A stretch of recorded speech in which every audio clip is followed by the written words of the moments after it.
Now, again, if you're confused, don't be afraid to ask. If you don't want to ask during class, you can always email me. I have office hours today as well. Don't forget.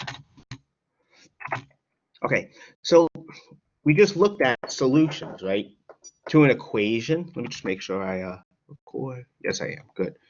So we looked at solutions to an equation, right?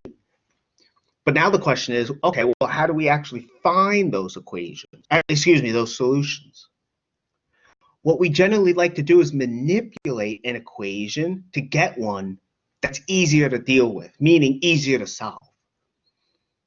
You know, some equations to start out with might be very hard to solve, but then what you can do is you can manipulate it so that it becomes one that's easier to solve. Okay, but what manipulations can you do? That's what these are. Any of those. Namely, you can simplify either side or both sides of the equation. You can add or subtract the same thing to both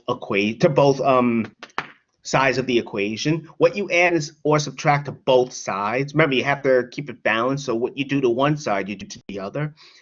It does have to have the same domain, mostly because you don't want to possibly remove or add any solutions. You know, you don't want to change the solution set, is what I'm saying. You know, the solutions to the original equation, right? You don't want to mess with them, so to say. You don't want to, remove them or add them, so to say. That's why you like to keep the same domain. We also can multiply or divide both sides by the same non-zero number, or we could interchange both sides of the equation. You could do any of these, you could do all of them. You know, again, these manipulations you can perform.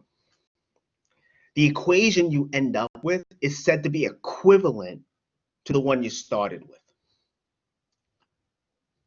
So if you have an equation and you perform these operations on it, the equation you end up with is called equivalent to the original. Okay. And this isn't just for linear equations, which we're going to get to. This is for any kind of equation. Okay. Now, let's get to linear equations. Oh, wait, did I forget to say something? You can interchange both sides of the equation also. Generally, people like to have x equals something, you know, where x is the variable. So with linear equations, those are equations that look like this in one variable. A linear equation in one variable, that's an equation that looks like this. Well, actually, the better way to say it is it's equivalent to this. So what you start out with, okay, the equation you start out with, if you can manipulate it so it looks like this, then you have a linear equation in one variable. Here, A, B, and C are just constants, you know, they're numbers. A cannot be 0. If A were 0, you know, then there would be no x. So we have a linear equation. Okay, so that's a linear equation. And generally, the way you solve this is you manipulate this equation to get something like this. So this is another linear equation. These two are equivalent. I mean, what is D? I don't know, but that doesn't matter for now. What's nice about it is this has only one solution, namely x equals D. So generally, the way you solve these linear equations is you take the linear equation, you manipulate it until you get something like this, and then you can easily see what the solution is, whatever this number D is.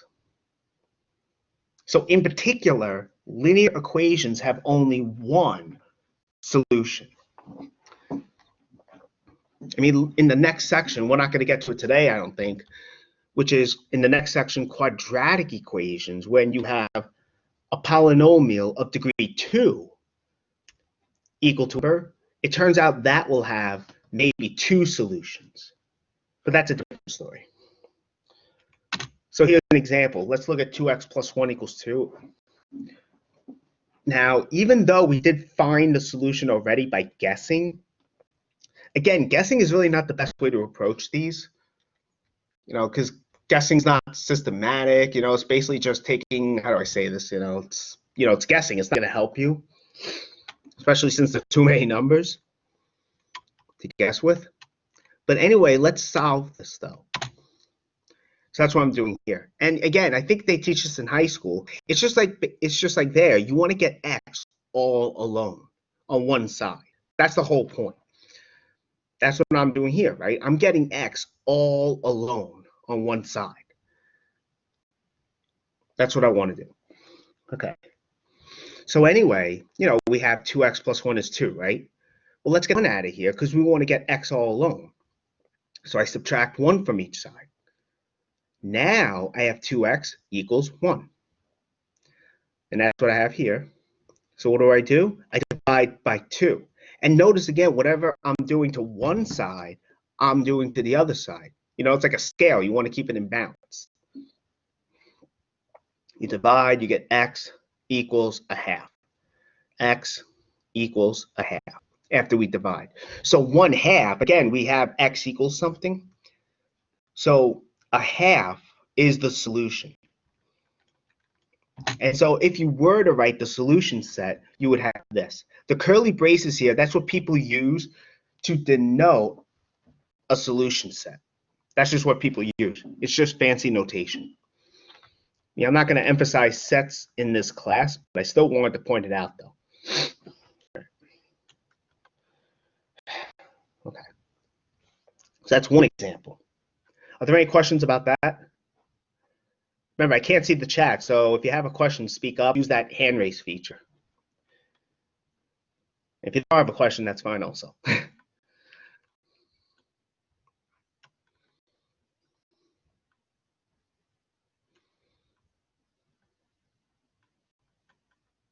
Okay.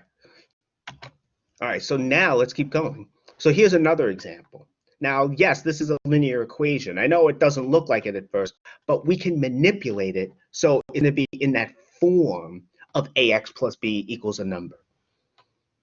Okay, so again, we want to get x all alone on one side. So what can we do? Well, what we can do first is what I did was I subtracted 7x from each side, as you can see. So I got -5 times x plus 3 equals 1. Then we have to solve. I was going to have you guys try this. Okay. Actually, you know what? Let me do that. Let me just hold on. Let me stop sharing for a second. I just want to stop the recording so you guys have